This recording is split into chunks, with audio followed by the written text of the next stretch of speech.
State bar को तो आम जो ग्रीवेंसटा जाइथिला तापर से देथिले एसपी को चिट्ठी करी डीजी को कॉपीटा पठेथिले। आज तो आम कल जनरल बॉडी डिसाइड होता आम समस्त मिसू एसपी को ग्रीवेंसटा जलैबू इमिडिएट एक्शन ना कहबू जदि ये भूल कर अगेंस्ट एक्शन हो ताकू जो मैंने बाड़ी सेटा भी प्रॉपर्ली इन्वेस्टिगेशन करा जाओ से निश्चय कर ये इनक्वारी कर रिपोर्टा देवी आम नेक्स्ट जनरल बॉडी 4-5 दिन भर आम बसबू आम जो रिपोर्ट दौन तो भल कथा जो प्रॉपर एक्शन नौना जो पुलिस आम जहाँ निर्णय करूँ जनरल बॉडी निर्णय कर गोटे निश्चय एक्शन नबू या आईएस तो प्रेजेंट थिला आईएस कोन कहउछ आईएससी प्रेजेंट थे आउट अल्प समय बसते 2 जन जाक विक्टिम 2 जन आईएससी एवं आमर जो एडवोकेट बाहर कराला आब्सेंट हम डिस्कशन कर आपण माने आपण स्टैंड रे भी कायम अछंती हम कायम रहउछ हमको प्रॉपर इनक्वारी दरकार जे भूल करछि सी मस्ट बी पनिश्ड एई घटना रे पुलिस आईन को हाथ लेइतबा निश्चय लेछि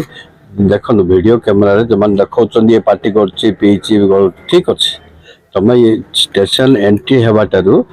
स्टेशन बाहरी पर्यंत वीडियो कैमरा आप इनक्वारी करंतु जा ठीक से निर्णय नियंतु ए भीतर आइन तो अच्छे जहाँ जदि भूल करते से मस्ट बी पनिश्ड केते दूर सत्य से जानिबार अछि 307 एफआईआर रजिस्ट्रेशन तो होइछि कोन 307 सब एफआईआर करदल कोन इंजुरी थिबार अछि ताकि तार सब जगह इनग्रेडिएंट्स थिबार अछि सिमति कोन 307 हेतियो समान सेफ्टी पे समान 307 नै चंदे मोर कोशिश छै इन्फॉर्मेंट विरुद्ध रे जदि गैस आइछि बतन आईएससी एक्यूज रे केसे ताकर एफआईआर हला नै ए विषय कोन कहते इनक्वारी कला पर हम जहाँ एक्शन नबू एफआईआर करिवे किछ से विषय किछ कहना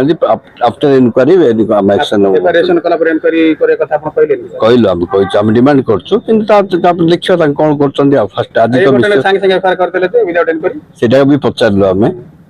माने पुलिस में आइन लगे हां से कथा भी पचारलो हम प्रॉपर इनक्वारी करलो मोर नॉलेज को आसला मु जा टांगो सुनली आपण मन सुन नथिले एबे सुनली मु इनक्वारी करी बोली कहले ना हम सुनलो आपण कहउतले जे आईएससी फिट ने अंति जय कोटा थाना पाई बोली क्रिया से जा विभिन्न आलोचना आइछि से सब तो जो सिचुएशन हम जो मैटर ने आसो से ऊपर अधिक डिस्कशन करलो सेटा एडमिनिस्ट्रेशन कथा से अलग डिस्कशन करछ।